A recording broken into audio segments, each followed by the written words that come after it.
So a bit of dev news. We just had Islands Elysium for April 2025, where Godspeed goes and gives us a little bit of tidbits of upcoming events. The short of it is this. She shows a bit of the new gear appearance changing, so ultimately you can use different gear items as solely appearance rather than, say, being stuck with whatever you're using for the stats or using one of the custom outfits that they create and sell on the store. This is great customization for your character, but it will come at a heavy cost. 100 lucent per scroll. You need 6 scrolls for a weapon and 2 to 3 for an armor piece. This will be coming May the 1st, so this Thursday, and there will be some sort of a competition hosted between herself and Tico, and you've got to go and vote them. Be aware, the Loot Goblin Festival is ending, also with this week's update. So make the most of it while you can and basically get as many Goblin Chiefs as possible. I usually go and play in off hours, so in the morning, and usually you can find quite a few chiefs. But more interestingly, the events upcoming in May. We'll have the Mystic Portal Treasure Hunt.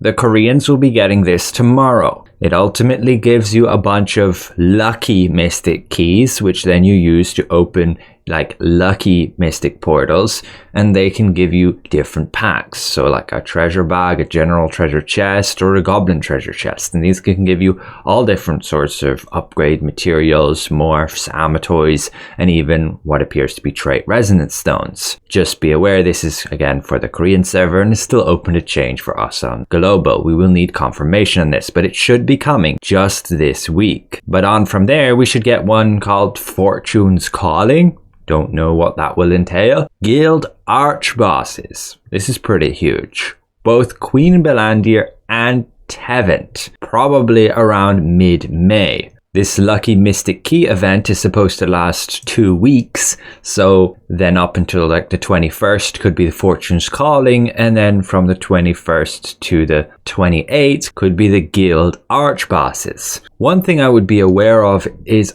I don't believe Tier 1 Archboss weapons are going to be relevant for Tier 3. I base this on the fact that trait resonance is not going to cost extra on a Tier 1 Archboss weapon versus it will on a Tier 2 Archboss weapon, as stated in the patch notes here. And you bet, somewhere or another, some people are going to find a way to solo those Archbosses in solo guilds. You may have noticed people being more often buying guilds, and that's because there is exploits going around with the ability to solo certain guild bosses, obtaining the loot all for yourself. So this will probably happen for Archbosses too. And on top of that, it will completely, yes, devalue Archboss weapons. But again, just for Queen Bellandir and Tevent, because I believe they don't want these weapons to be as exclusive, making them more accessible, because again, just a hunch,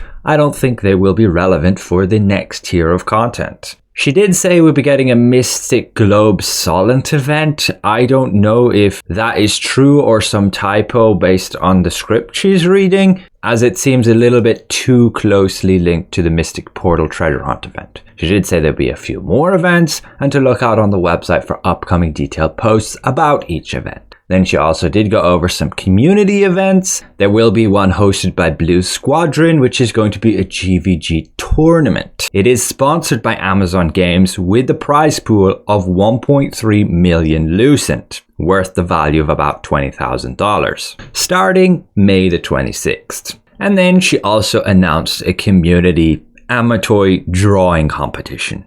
You basically need to color a bunch of amatoys. I think the audience is a little bit more mature than that, but who am I to say? Do as you please. Maybe it can be some fun. If you win, your amatoy will get added to the game. And that's about it. She said more events coming in June. You might be wondering what's this outfit I showed in the intro? Well, it's the bunny outfit, which we have still yet to get. One of the very few outfits left that Global doesn't have. Pretty much everything else here we have. The Global game has nearly fully caught up in terms of cosmetics versus Korea. Kind of surprising actually, since the game's only been out for like half a year. But that's it for now. Thanks for watching, and we'll see you guys around.